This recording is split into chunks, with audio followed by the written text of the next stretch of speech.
At syempre hindi magpapatalo at magpapahuli, no? Ang kusinera ng GBC. Ito lang ang kusinera na maraming nagre-reklamo ng mga utusan at klipin ng GBC. Kasi puro cleavage ang pinapakita habang nagluluto. Yung mga alipin naman, nakatirik ang mga mata habang nagluluto. Ito lang ang kusinera ng GBC na napakalaki, ang dede na pwedeng isablay patalikod.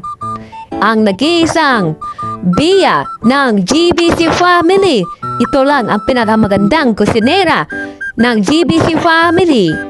Shoutout sa'yo, Bea na napaka-angas.